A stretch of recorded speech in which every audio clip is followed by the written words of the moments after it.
Bagaimana dengan orang yang masbuk sholat tarawih? Yang biasanya imam sholat sebanyak 11 rakaat.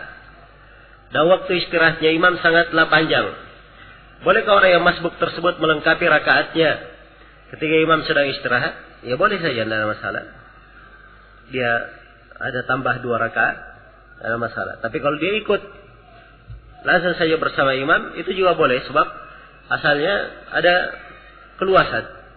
Ya, ada keluasan dalam jumlah rakaat. Kecuali kalau imamnya misalnya dia langsung panjang, seperti langsung sholat 9 rakaat. Ya, maka ini lain lagi masalahnya. Dia sholat seperti yang dilakukan oleh imam. Nah.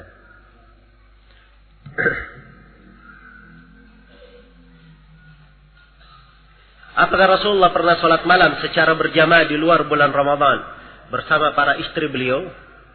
Ya, kita sudah membaca hadis tadi ya. Seorang lelaki Allah rahmati, kalau dia bangun, dia bangunkan istrinya untuk sholat. Ya, jelas ya. Bukan dia bangunkan istrinya untuk sholat berjamaah, tapi disuruh sholat. Dia perintah untuk apa? Suruh sholat. Ini mengesankan bahwa setiap orang sholat sendiri-sendiri. Boleh sholat berjamaah, tapi kadang-kadang saja. Ya, kalau terus-menerus itu sudah kita terangkan, tidak disyariatkan.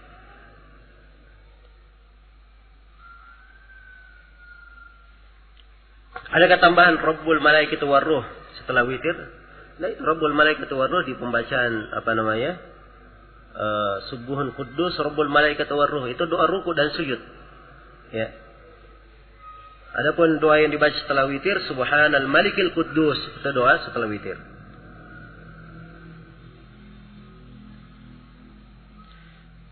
Ada orang yang mengatakan bahwa dosa yang diampuni oleh amalan-amalan seperti puasa, sholat dan lain-lain itu adalah dosa kecil saja. Itu pendapat kebanyakan para ulama. Ya, pendapat kebanyakan para ulama. Karena dosa besar itu perlu taubat khusus. Perlu taubat khusus. Nah, dan rahmat Allah Subhanahu wa taala maha luas.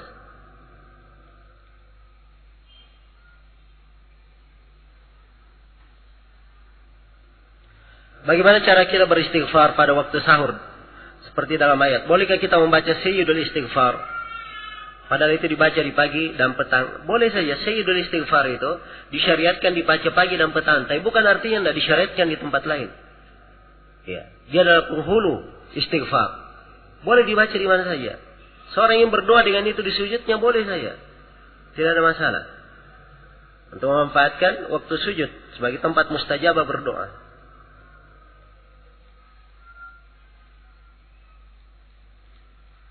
Dan kalau dia sholat witir itu sudah istighfar. Ya, sebab bacaan di dalam sholat ada istighfarnya atau tidak? Hah? Ada kan? Maka dia termasuk sudah kepada orang yang istighfar.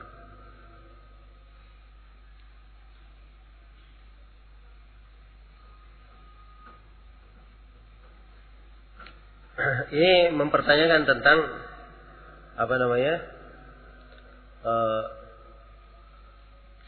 di sebagian kegiatan di misalnya penerimaan mahasiswa baru, ya, kadang mahasiswa baru ini di training dilakukan sholat Lailu secara berjamaah untuk melatih mereka, mengajar mereka tuntunan sholat.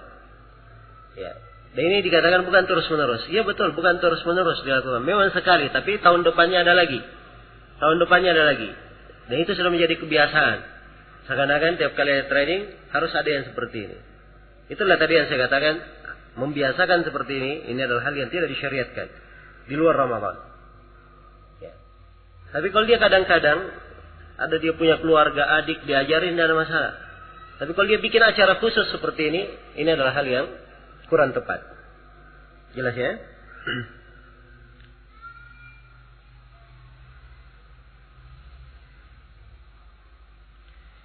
Kalau kita mengqadha witir, apakah boleh setelah sholat subuh dan belum terang? Nah, kalau dia mengqadha witirnya, qadanya nanti setelah terbit matahari. Ya, mengqadha setelah subuh, setelah sholat subuh itu waktu terlarang sholat. Tidak boleh sholat apapun di situ kecuali kalau dia mengqadha 2 rakaat sebelum subuh.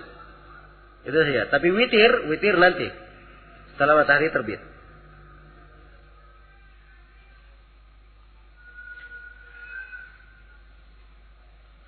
Bolehkah perempuan ikut di masjid sholat tarawih? Dan mana yang paling afdal? Mereka sholat di rumah atau di masjid?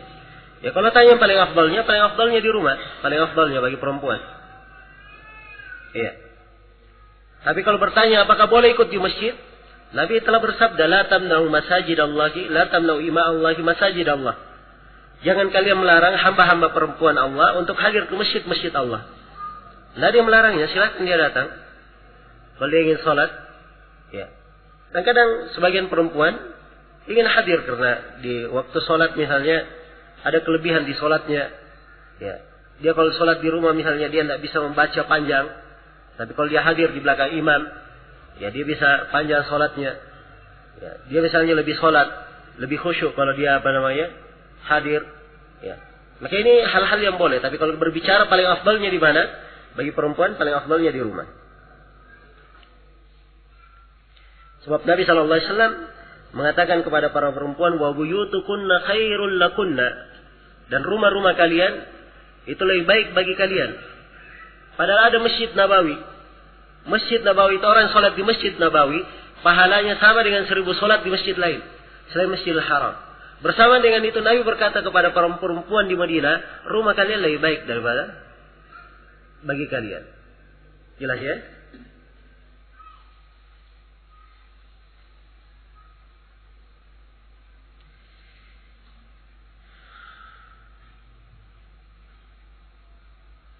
Ini sudah kita terangkan ya, banyak pertanyaan, alhamdulillah sudah dijelaskan. Baik, saya kira cukup dulu apa yang saya sampaikan untuk pertemuan pada hari ini. Dan saya berterima kasih sebesar-besarnya kepada pengurus Masjid Nurul Izzah atas kesempatannya dan waktu yang diberikan, dan juga kepada seluruh pihak yang menjadi sebab terselenggaranya acara ini. Semoga Allah Subhanahu wa taala melipat gandakan pahala untuk mereka semua dan untuk seluruh hadirin, dan semoga Allah Subhanahu wa taala memberikan manfaat pada acara dan pengajian serta ilmu yang kita pelajari, dan semoga Allah Subhanahu wa taala menghidupkan kita hingga bulan Ramadan dan memberikan anugerah kepada kita dengan kemuliaan, taufik dan rahmatnya di bulan tersebut, dan semoga Allah menutup kita semua dengan mengakhiri Ramadan itu dengan kemenangan dan keberhasilan. Innahu waliyyu dzalika wal qadiru alaih. Atas segala macam kekurangan mohon dimaafkan. Subhanakallahumma bihamdik, asyhadu an la ilaha illa anta, astaghfiruka wa atubu ilaik. Walhamdulillahirabbil alamin. Wassalamualaikum warahmatullahi wabarakatuh.